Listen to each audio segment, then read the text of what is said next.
Life often presents unexpected surprises, especially when it comes to creating a family. Many consider family the main purpose of their existence, yet finding a true life companion, someone who will become a reliable support, an ideal partner, and a caring parent, proves to be an extraordinarily difficult task. Blinded by feelings, people sometimes fail to notice warning signs, and fate may bring them together with someone who, instead of dreamed of happiness, will bring real suffering. This is exactly what happened to Janet Abaroa, a young woman who lived with her husband and newborn son in North Carolina. At 25, she had already endured many trials but hadn't given up hope of creating a strong family and becoming an exemplary mother to her child. Janet's life journey began on June 19, 1979, in a small town in Virginia. She was born into a large Mormon family, becoming the seventh of 10 children. Religious beliefs were deeply rooted in their family's daily life, shaping the worldview of each family member from childhood. From an early age, Janet stood out for her independence and inner strength while remaining a friendly girl with a sharp mind. Her special characteristic was a genuine love for children and dream of motherhood. Learning came easily to her, allowing her to devote much time to sports. In high school, she actively participated in soccer, basketball, and swimming, later continuing her athletic career at Southern Virginia University. The fateful meeting occurred in 1998 during one of the college matches, where Janet met young soccer player Raven Abaroa, who played for the university's men's team. Feelings immediately sparked between the young people, developing into a romantic relationship. Despite her sociable nature, Janet strictly adhered to religious principles and maintained certain boundaries in relationships. Their romance lasted 2 years before Raven proposed to his beloved. At that time, she had just turned 20, and her chosen one was a year younger. The wedding took place in August 2000 at the Mormon Temple in Washington, D.C. After marriage, the newlyweds began building their life together. Finding employment to achieve financial stability became their primary task. They found jobs as salespeople at a sporting goods store in Durham, North Carolina, where they had to relocate. The couple settled in a rented house in the suburbs and began their new life. At first glance, their marriage seemed happy. Those around them, friends and neighbors, considered them an ideal couple. However, serious problems lurked behind the attractive facade. Soon, Janet began sharing with relatives and friends her concerns about Raven's infidelities. Once, he even left home for several days, though he later returned.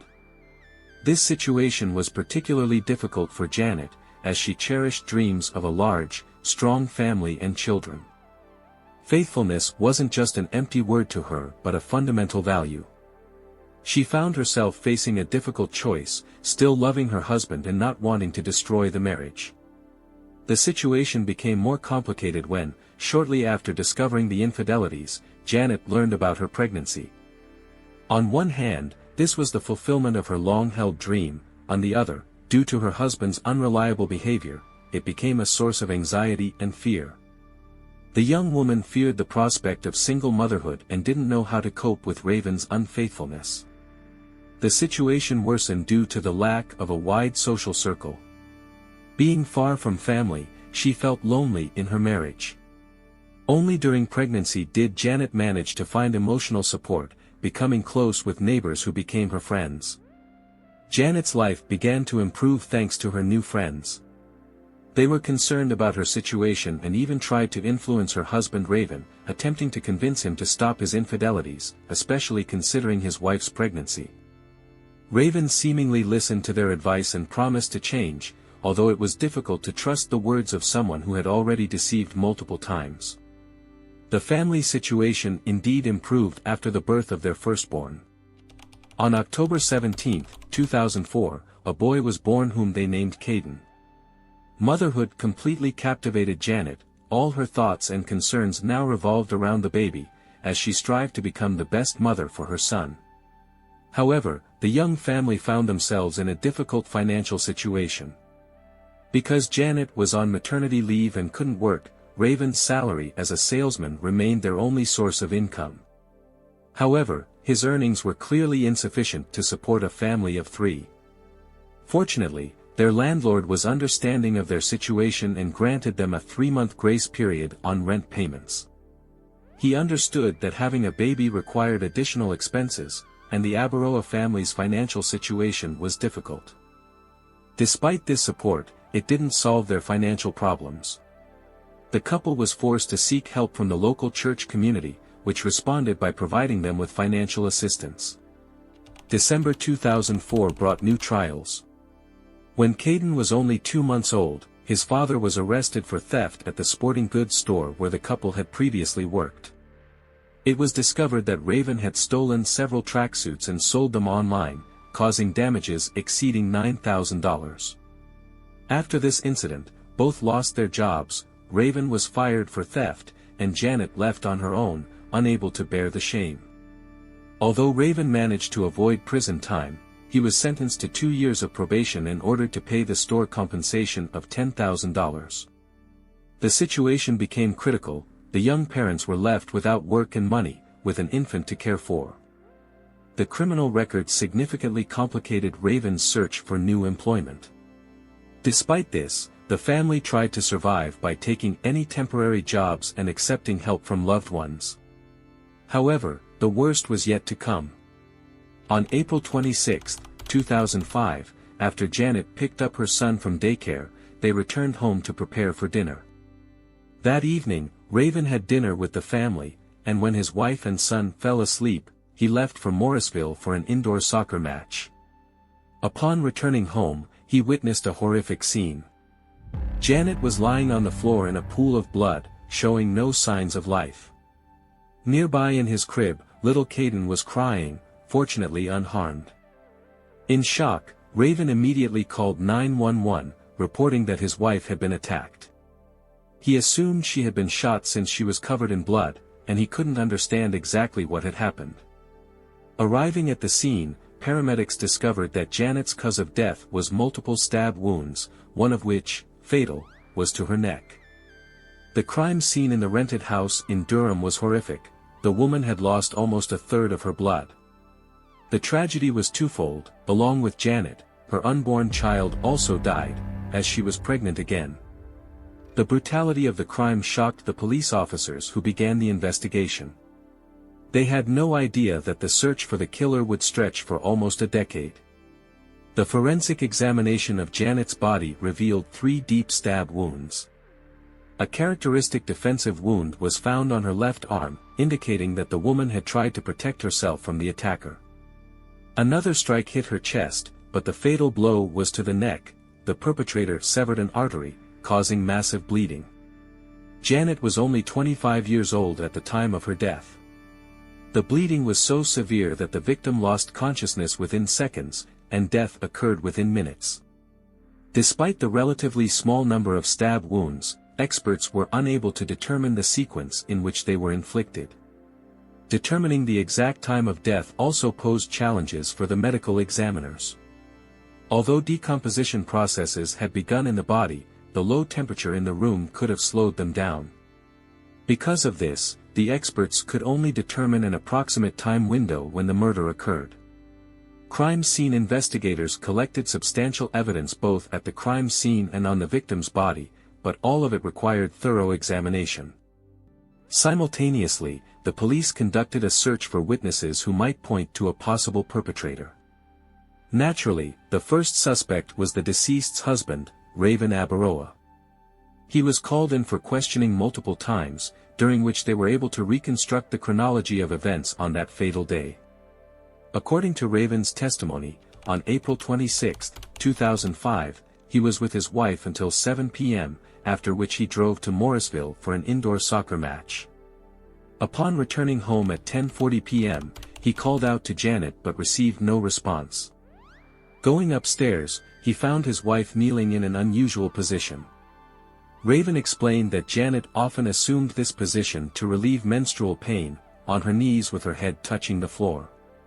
When she didn't react to his presence, he turned on the light and saw the floor covered in blood.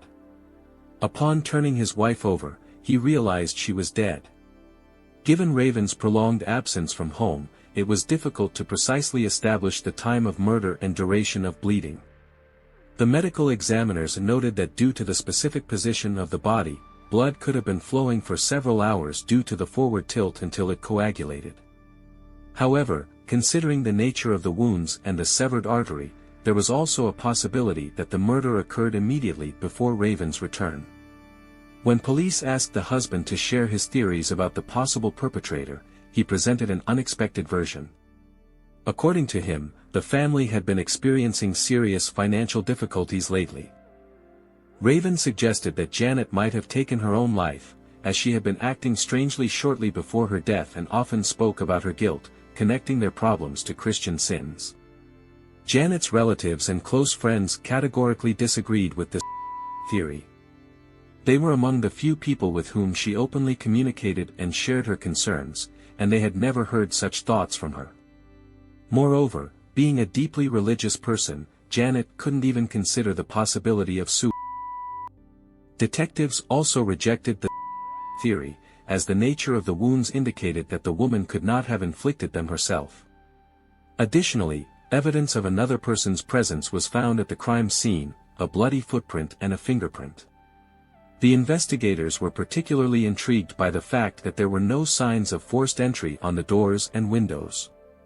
This meant that either the victim had let the killer in, or they had access to the house. In either case, it had to be someone from her close circle.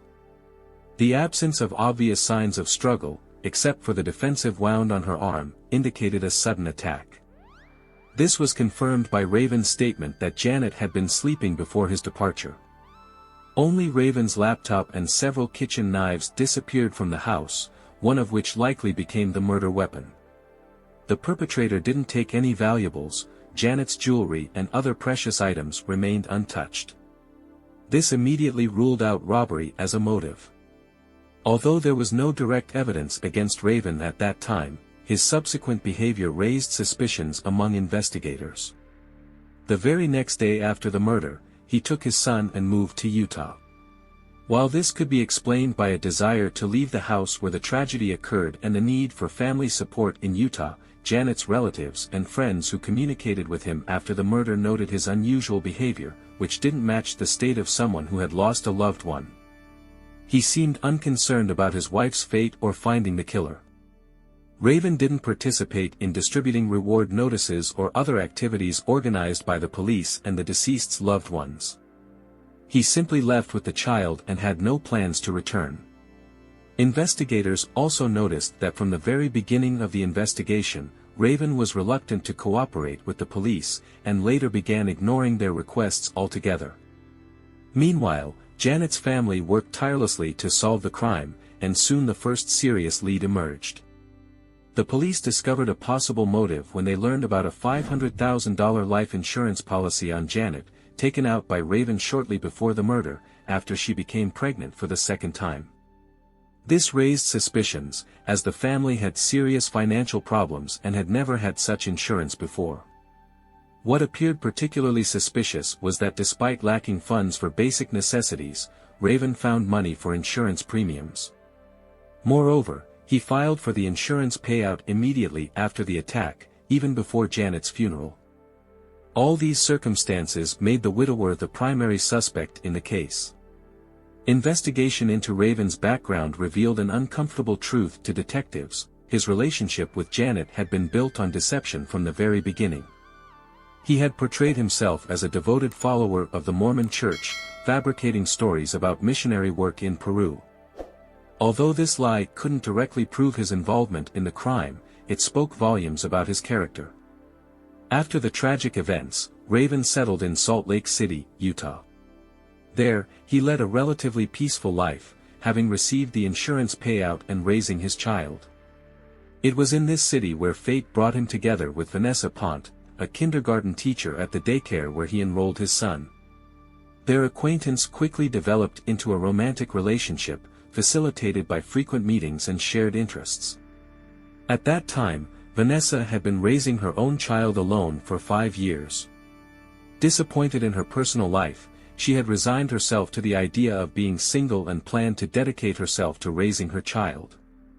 However, Raven stood out from other men with his friendliness and persistence.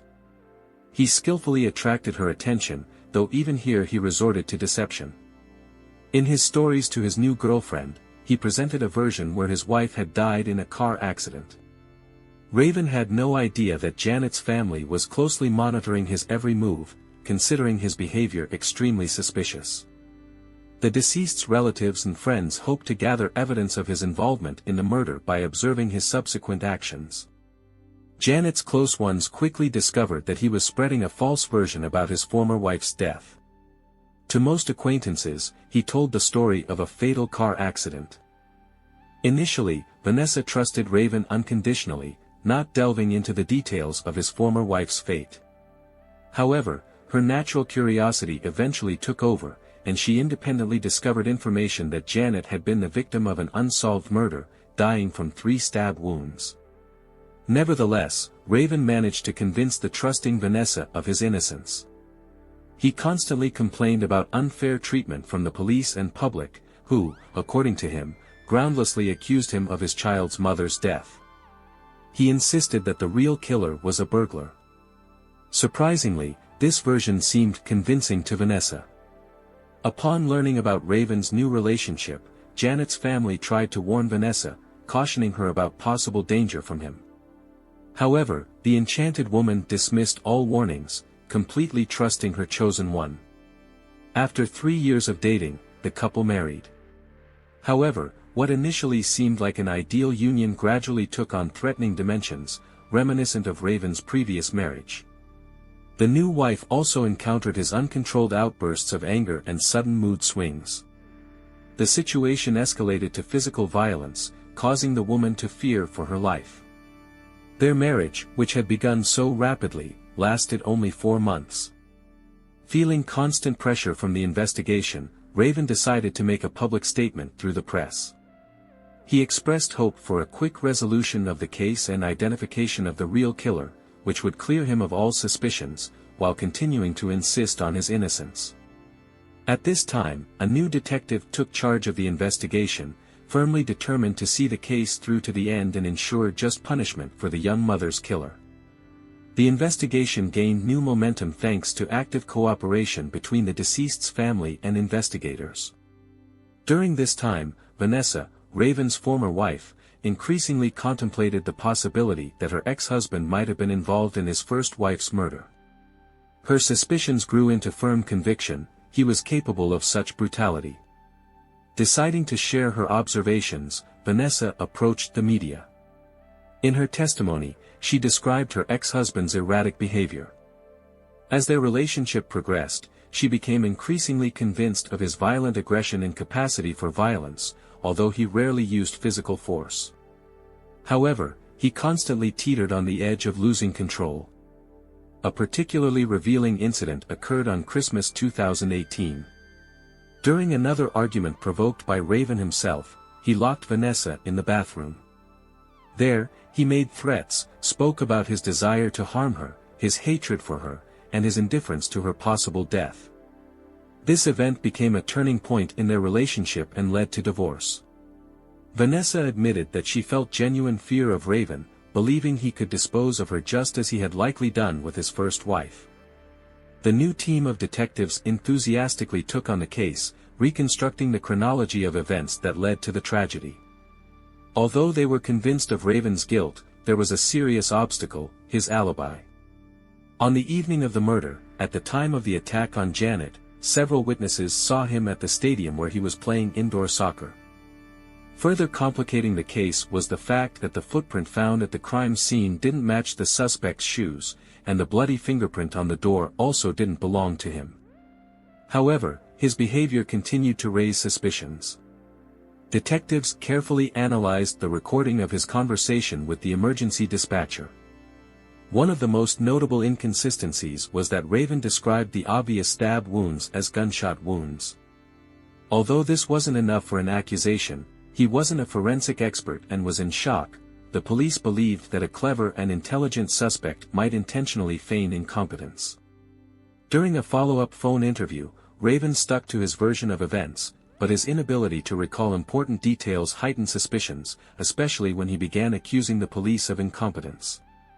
He talked about several knives disappearing from his house on the night of the attack, one of which he allegedly found later during the move. In his opinion, the police hadn't found this knife due to carelessness, and he expressed doubts about their ability to solve the crime at all.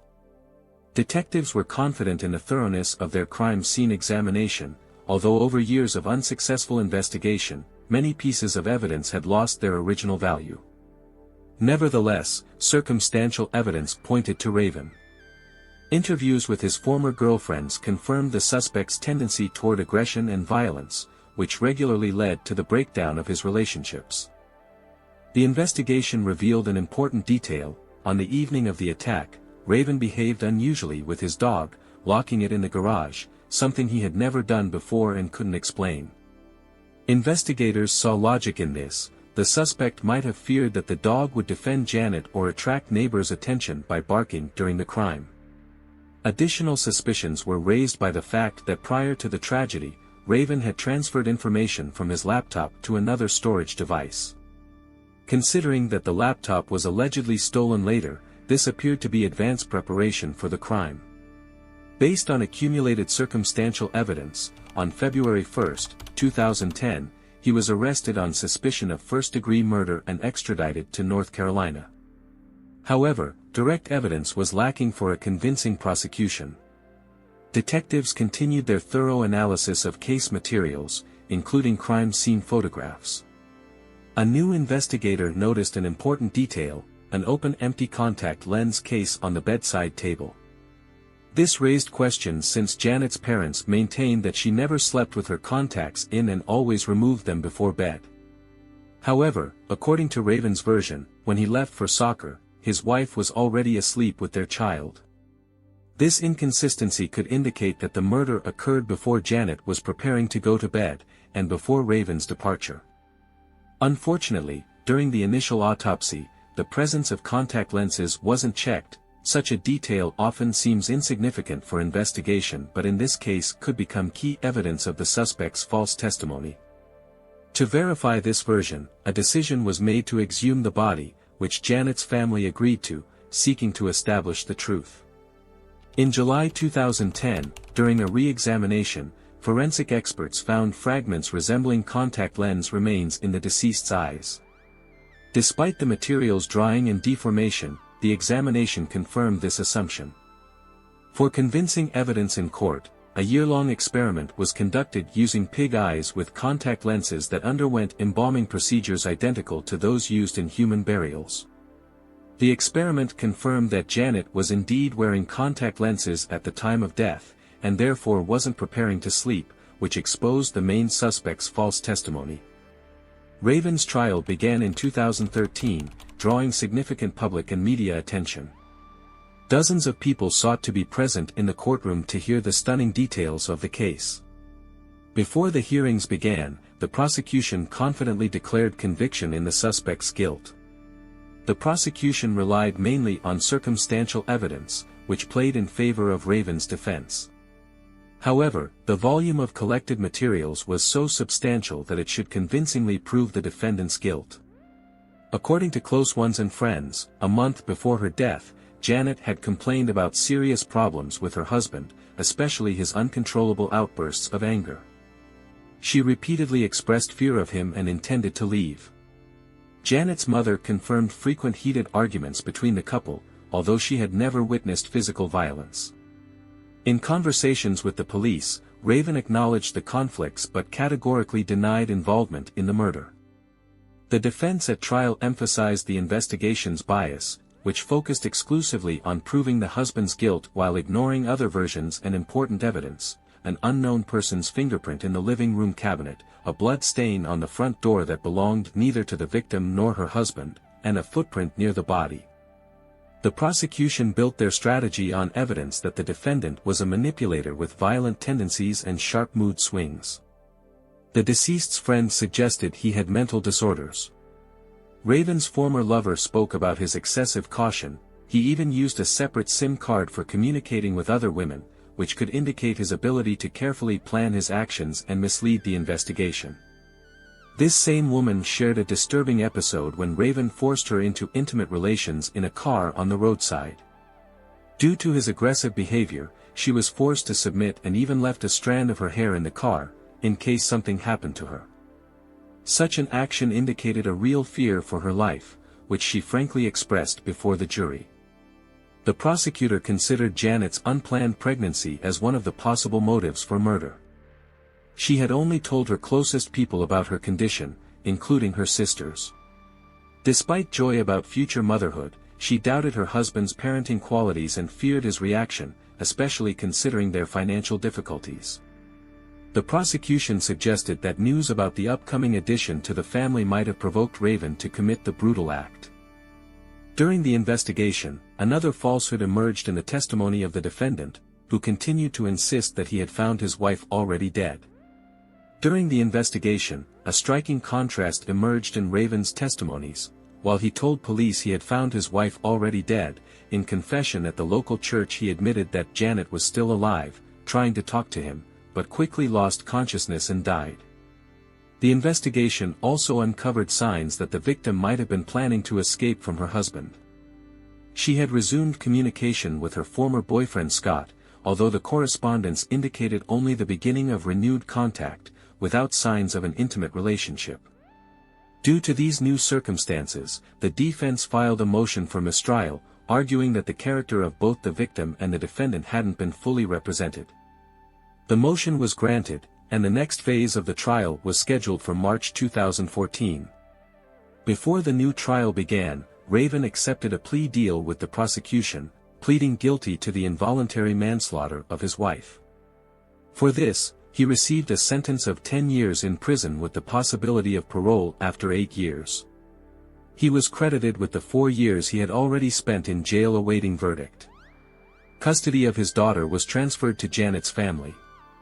On Christmas 2017, at the age of 39, the killer was released. He returned to Utah, where he lives to this day. Such a lenient sentence deeply outraged the victim's family. They considered it unjust, as their Janet could never be brought back, while her killer got the chance to continue a normal life. Despite this, the relatives have to accept that at least this level of justice was achieved. I look forward to hearing your thoughts in the comments. Subscribe to the channel. Until next time, friends.